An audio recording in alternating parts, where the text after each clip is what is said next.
ہمیشہ سوچتا تھا کہ یہ سازش کیسے ہوگی؟ کیا شہباز شریف کو ملک کا کوئی پرائم منسٹر بنا دے گا؟ لوگ کہتے ہیں کہ دیکھیں یہ عمران صاحب آپ نے کیا کچھ نہیں، جب آپ کو پتا تھا سازش ہو رہی ہے کیوں نہیں کچھ کیا؟ میں یقین کرو، میں آنیسٹلی آپ کو ایک بات آج بتا رہا ہوں، میں تصور بھی نہیں کر سکتا کہ کوئی شہباز شریف کو ملک کا پرائم منسٹر بنا دے گا۔ میں نے ایک دن میں نے نیوٹرل سے بات کی،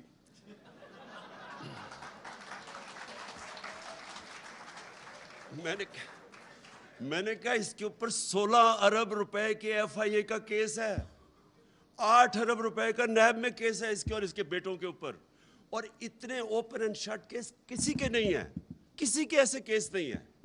آپ حیران ہو جائیں گے کہ اتنا بلیک اینڈ وائٹ، یعنی نواز شریف کا تو چلے پھر بھی اس نے اپنے نام پہ کچھ نہیں کیا، بیٹی کے نام پہ فلیٹس لیے، اس کا تو ڈائریکٹلی یہ اور اس کے بیٹے امپلیکیٹڈ ہے اس میں۔ اور کسی اور ملک میں 1 سال پہلے ان تینوں نے جیل میں ہونا تھا، یہاں میں سوچا، میں نے کہا یہ کوئی سوچ سکتا ہے کہ 16 ارب کے کیسز وہ اور 8 ارب کے نیب میں، اور ایسے کیسز، یعنی اتنا، وہ کہتے ہیں نا نقل میں بھی عقل چاہیے، اتنے بھونڈے طریقے سے انہوں نے چوری کیا ہے کہ اس میں بچ ہی کوئی نہیں سکتا۔ اگر کوئی عام آدمی ہوتا نا، آپ یقین کریں وہ 2 ہفتے میں یہاں اس ملک میں جیل میں ڈال دینا تھا اس کو۔ تو میں اس لیے، وہ کہتے ہیں نا کہ آپ نے تیاری نہیں ہے، کچھ نہیں کیا، میں آخری منٹ تک سوچتا رہا کہ نہیں یہ نہیں ہو سکتا، کہ اس کو نہیں بنا سکتے۔ دیکھیں یہ کیوں فیصلہ کن وقت ہے، کیونکہ اب اس سیٹ اپ کو ملک کے اوپر مسلط کرنے کے لیے سارا ملک کے اداروں کو تباہ کرنا پڑے گا۔ اگر یہ جو سیٹ اپ ہے اس کو لوگوں کو ہضم کروانے کے لیے جو قدم اٹھائے جا رہے ہیں، یہ اصل میں پاکستان کی ڈسٹرکشن ہے۔ یہ سمجھ لیں کہ امریکہ جب رجیم چینج کرتا ہے تو کیا امریکہ رجیم چینج کرتا ہے دوسرے ملکوں کی بہتری کے لیے؟ اوپر سے تو وہ کہتے ہیں کہ ڈیموکریسی، ہم دنیا میں ڈیموکریسی لانا چاہتے ہیں، فری ورلڈ، یہ تو سارا ریٹرک ہے۔ لیکن رجیم چینج جب بھی ہوتا ہے وہ لوگوں کو، ملکوں کو استعمال کرتے ہیں اپنے انٹرسٹ، اپنے فورن پالیسی کو آگے بڑھانے کے لیے۔ تو جو رجیم چینج ہوتا ہے، پہلے تو یہ کلیئر ہو جائے، وہ امریکہ اپنے انٹرسٹ کے لیے کرتا ہے، وہ ہمارے انٹرسٹ کے لیے نہیں کرتا۔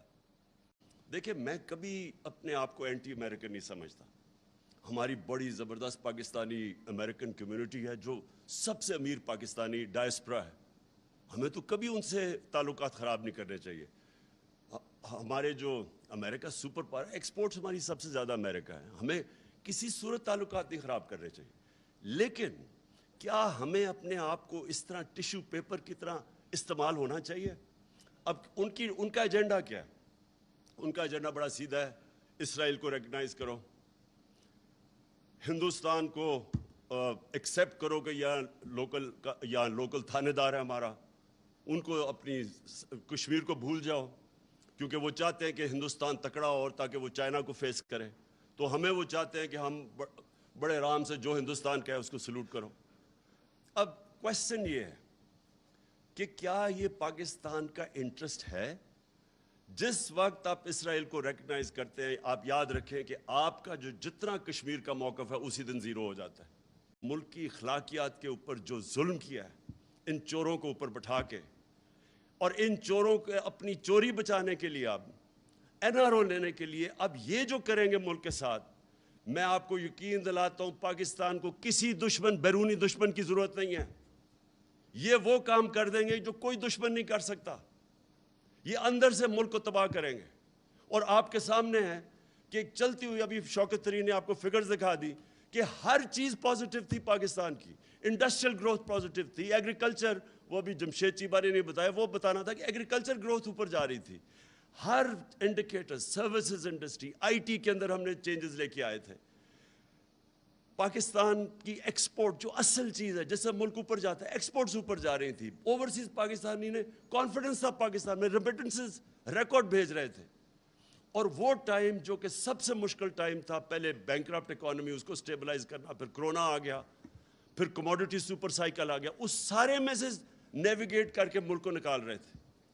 میں نے اور شوکت نے جب جا کے نیوٹرلز کو سمجھایا کہ پولیٹیکل انسٹیبلٹی ملک نہیں افورڈ کر سکتا بڑی مشکلوں سے, کیونکہ ایک انٹرنیشنل سپر سائیکل آیا ہوا ہے, ہمارے پاس فورن ایکسچینج کی کمی ہے, ہمارا روپیہ, ہمارا کرنسی افیکٹ ہوگی پولیٹیکل انسٹیبلٹی سے. یہ بالکل اس سازش کو روکے, کیونکہ سب سے پہلا امپیکٹ پڑنا تھا ہماری کرنسی کے اوپر, فورن ایکسچینج پہ, جیسی انسٹیبلٹی ہونی تھی, اور وہی ہوا. اور وہی نہیں ہوا جو اس کے امپیکٹ پڑے. اور یہ جو 3 سال سے لگے ہوئے تھے مہنگائی اور نااہل ہے, ہمیں پوری طرح پتا تھا کہ ان کو نہ سمجھ تھی اکانومی کی, کیونکہ اگر کرتے تو 10 سال جو پہلے انہوں نے کیا تھا, ہمیں تو پتا تھا کیا کرنا ہے. ان کی کوئی تیاری نہیں تھی, صرف ایک تیاری تھی کہ NRO انہوں نے لینا تھا. اس کے اندر آپ کے سامنے ساری آج اکانومی نیچے جا رہی ہے, پاکستان ڈی سٹیبلائز ہوا ہے, عام لوگوں کے لیے مہنگائی وہ ہوئی ہے ان کے 2 مہینے میں جو ہمارے 3.5 سال میں اس طرح کی مہنگائی نہیں ہوئی. پاکستان میں ایک آ گیا ہے کراس روڈز, یا ادھر جا سکتے ہیں یا ادھر جا سکتے ہیں. وہ نیوٹرل بیچ میں راستے کا وہ گیئر ہی نکل گیا. فیصلہ اب ہم نے کرنا ہے,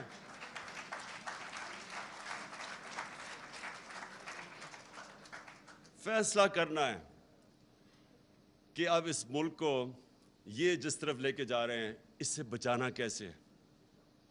یہ جو اگر ان کا کسی کا خیال ہے, میں ریپیٹ کرتا ہوں کہ ہم جناب امریکہ کے پیر پکڑیں گے, وہ امبیسڈر کے پاس بھی پہنچ گیا ہوگا, وہ مجھے پتہ ہے مفتاح اسماعیل, میں امیجن کر رہا ہوں کہ وہاں جا کے ایسے ہاتھ جوڑ کے بیٹھ گیا ہوگا کہ جی میں آپ کے جوتے پالش کر دوں, اگر آپ نہیں کرتے تو میں شہباز کو بلا لیتا ہوں, وہ اور زیادہ اچھے کرتا ہے جوتے پالش. اس سے کوئی فرق نہیں پڑنے لگا. امریکن مائنڈ کو سمجھیں, ان کی بڑی سمپل فلسفی ہے, دیر از نو فری لنچ. ہر چیز کی قیمت ہے, اور وہ جو قیمت ہے وہ اگر پاکستان اگر وہ قیمت ہم ادا کرنے کے لیے تیار ہیں تو سارا نظریہ پاکستان کو دفن کرنا پڑے گا. بڑا عظیم اس کا نظریہ تھا, اور اس کا نعرہ تھا کہ پاکستان کا مطلب کیا, لا الہ الا اللہ. یہ بڑا عظیم نعرہ ہے, یہ خودداری کا نعرہ ہے, غیرت کا نعرہ ہے. یہ کبھی بھی, یہ ایک چھوٹے سے آدمی کو بڑا آدمی بنا دیتا ہے, لا الہ الا اللہ. ایک عام آدمی لا الہ الا اللہ کے اوپر خودداری آ جاتی ہے, اس پہ غیرت آ جاتی ہے, رسپیکٹ کرتے ہیں لوگ اس کو. یہ جو آپ جھکتے ہیں, اور مجھے شرم آتی ہے کہ جس طرح انہوں نے ہمارا دنیا میں ذلیل کیا اب تک, جا کے جس طرح پرچیاں پکڑ کے اس کے اوباما کے سامنے بیٹھے ہوں, جس طرح پتہ نہیں وہ کوئی اس کا کوئی پتہ نہیں گیا ماسٹر ہے اس کا. اور دوسری طرح وہ اچھا اوباما تو دور کی بات ہے, یہ امریکن امبیسڈر کے سامنے آپ کو دیکھنا پڑے گا کیسے گرتے ہیں. تو یہ جب برٹش امبیسڈر کو کیک کھلایا جا رہا ہے, کیک کھلایا جا رہا ہے اس کو کہ شاید وہ ہماری سفارش کر دے. یہ جو بے شرمی ہے, یہ لا الہ الا اللہ اس کو دور کرتا ہے. کوئی نہیں ہے خدا سوائے اللہ کے.